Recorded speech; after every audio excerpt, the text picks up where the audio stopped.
इस गिरी सुमेल की धरती को भी इस बात का एहसास नहीं था कि उसे इस विलक्षण युद्ध की गवाही देनी होगी, जो अपने आप में अलग मायनों में अनोखा होगा। कहने के लिए तो ये युद्ध मारवाड़ के शासक राजा मालदेव और दिल्ली के बादशाह शासक सूरी की सेनाओं के मध्य लड़ा जाना था, लेकिन ये युद्ध मारवाड़ की सेना ने बिना राजा के ही लड़ा था। बात सन 1544 की है। कई महीनों तक सुमेल में डेरा डाले बैठे शेरशाह के सेना को समझ में नहीं आ रहा था कि राजपूताना के वीरों का मुकाबला कैसे किया जाए। शेरशाह के पास 80,000 सैनिकों की सेना और 40 तोपें थी। वही दूसरी तरफ गिरी में डेरा डाले हुए मालदेव के पास महज 15,000 सैनिक ही थे। 4 जनवरी 1544 को अचानक मारवाड़ के शासक मालदेव ने युद्ध क्षेत्र छोड़ने का ऐलान कर दिया। सेना को वापस मारवाड़ लौटने का फरमान सुनाया गया, लेकिन मारवाड़ की सेना के 2 सेनापति जैता राठौड़ और कुंपा राठौड़ अपने राजा की इस बात से इत्तेफाक नहीं रखते हुए दोनों वीरों ने युद्ध क्षेत्र नहीं छोड़ने का ऐलान करते हुए युद्ध का शंखनाद कर दिया। मालदेव अपने 5,000 सैनिकों के साथ मारवाड़ के लिए रवाना हो गए।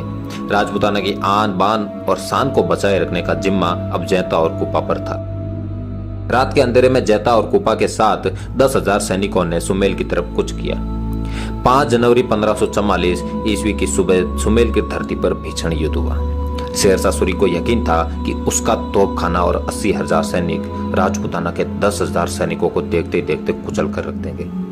युद्ध भूमि में अफगान तोपों का मुकाबला राजपूतों की तलवारों से था।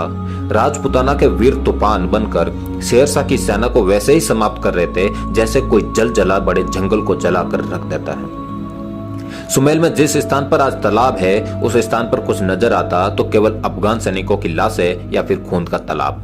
मुकाबला हुआ तो बताते हैं कि जैता और कुपा की सेना ने शेरशाह की सेना में ऐसी तबाही मचाई कि एक वक्त ऐसा भी आया जब शेरशाह खुद अपने घोड़े की जिन कसकर युद्ध भूमि से भागने को तैयार हो गया था। और इसी बीच उसके सेनापति खवास खान ने खबर दी कि कुंपा और जैता मारे गए और उसकी सेना ने भयंकर नुकसान झेलकर आखिरकार जंग जीत ली। तब कहीं जाकर शेरशाह सूरी ने राहत की सांस ली। जोधपुर के सेनापति जैता और कुपा ने युद्ध में अपने 10,000 राजपूत सैनिकों के साथ शहीद होने से पहले शेरशाह सूरी की 80,000 फौज के 40,000 सैनिकों को काट डाला था।